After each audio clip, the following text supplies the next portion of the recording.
Hello' guys, welcome to my YouTube channel.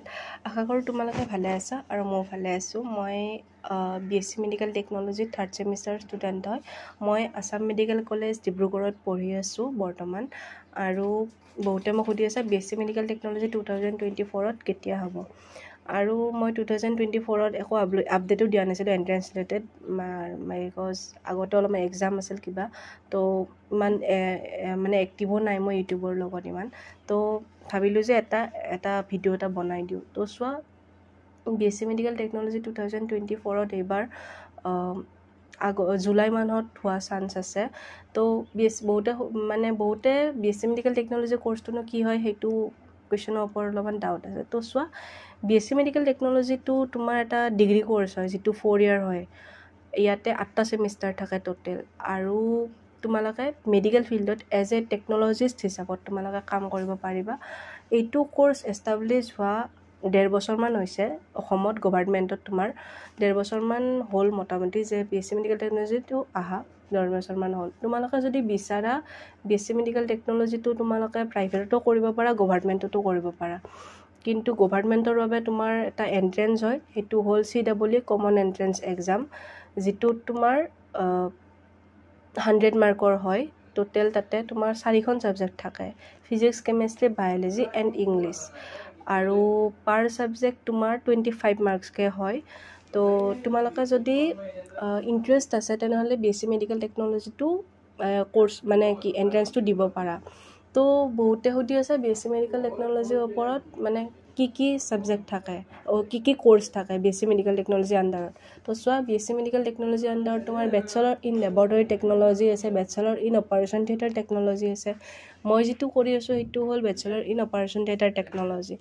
Then তোমাৰ bachelor in cardiology technology আছে, cardiac care technology আছে, bachelor in radiology technology আছে, ICU technology আছে, তাৰপিছত blood banking technology আছে, bachelor in trauma and emergency technology আছে। এনেকৈ তোমাৰ টোটেল ডায়েলিচিছ টেকন'লজি আছে, টোটেল 10টামান কৰ্চ আছে। তো তোমালোকৰ যিটো কৰ্চত তোমাৰ ইণ্টাৰেষ্ট আছে, তো মোৰ ধৰা অপাৰেশ্যন থিয়েটাৰত অলপ ইণ্টাৰেষ্ট আছিল, তো মই কাউন্সিলিঙত অপাৰেশ্যনটো চুজ কৰিছিলোঁ। তোমালোকে কাউন্সিলিঙৰ টাইমত তোমালোকে নিজেই চুজ কৰিব লাগিব। যদি তোমাৰ ভাল ৰেংক থাকে তেনেহ'লে তুমি এটা ভাল কৰ্চ এটা পোৱা চান্স আছে। তো পিছত এণ্ট্ৰেঞ্চ যোৱাৰ পিছত মই এডমিশ্যন প্ৰচেছ এণ্ড কাউন্সিলিঙৰ কথা মই কৈ যাম, তোমালোকে চাই যাবা। আৰু স্ক'পটো বহুতে সুধি থাকে BSc মেডিকেল টেকন'লজিৰ ওপৰত স্ক'পটো। মই যিহেতু আগতেও কৈছোঁ, তথাপিও মই এবাৰ কৈ দিওঁ যে BSc মেডিকেল টেকন'লজিটো এটা যিহেতু ডিগ্ৰী কৰ্চ হয়, ইয়াৰে পিছত তোমালোকে MSc কৰিব পাৰা। MSc কৰি টিউটৰ লাইনত সোমাব পাৰা ডাইৰেক্ট। আৰু টিউটৰ লাইনত সোমাই তোমালোকে PhD কৰি এছিষ্টেণ্ট প্ৰফেচাৰ, এছ'চিয়েটেড প্ৰফেচাৰ এনেকৈ তোমালোকে হায়াৰ ষ্টাডিজৰ বাবে কৰিব পাৰা।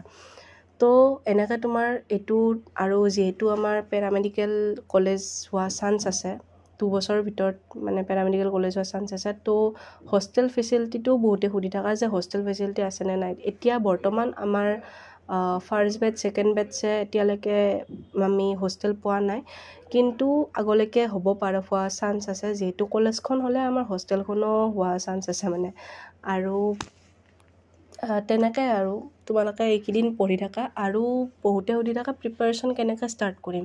তো চোৱা, প্ৰিপাৰেশ্যনৰ কথা ক'বলৈ গ'লে তোমালোকে বেছিক কুৱেশ্যনছখিনি চাবা। ধৰি লোৱা তোমালোকে HSৰ ফাৰ্ষ্ট ইয়াৰ এণ্ড ছেকেণ্ড ইয়াৰৰ বেছিক কুৱেশ্যনখিনি, ফিজিক্স, কেমেষ্ট্ৰি, বায়'লজি এণ্ড ইংলিছৰ বেছিক কুৱেশ্যনখিনি চাবা। আৰু কমন কুৱেশ্যনছখিনি চাবা। কিছুমান বেছি টাফ নাহে। নিটৰ লেভেলটো যদি এইখিনি মানত আছে, ইয়াতে লেভেলটো বহুত তলত আছে আৰু।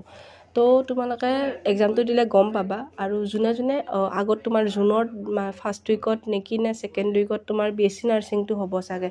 BSc নাৰ্ছিঙৰো CEE হয়, তাৰপিছত আমাৰো CEE হয়। কিন্তু BSc নাৰ্ছিংটো যিহেতু আগতে আছে, তোমালোকে BSc নাৰ্ছিঙৰ কাৰণে ফৰ্ম ফিল আপটো কৰি ল'বা। BSc নাৰ্ছিঙৰ এণ্ট্ৰেঞ্চটো দিলে তোমালোকে গম পাবা যে কেনেকুৱা কুৱেশ্যন আহে। তাৰে হিচাপত আমাৰো সেনেকুৱা কুৱেশ্যন আহে, যিহেতু ছাবজেক্টটো BSc নাৰ্ছিঙৰ ছেম আছে। BSc নাৰ্ছিঙৰ 100 মাৰ্কৰ হয়, তো 25কৈ হয়। তো তোমালোকৰ কিছুমান বস্তু আইডিয়া এটা পাবা যে BSc মেডিকেল টেকন'লজিৰ কাৰণে কেনেকৈ পঢ়িব লাগে, কেনেকৈ কুৱেশ্যন আহে। তো বেছি সময় নাই।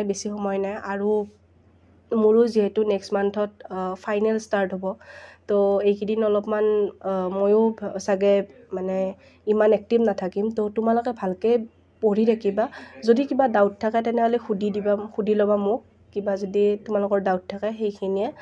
আৰু তাৰ বাবে বেষ্ট অফ লাক থাকিল এক্সামলৈ। ভালকৈ পঢ়িবা এইকেইদিন, আৰু সেইখিনিয়ে আৰু। Thank U.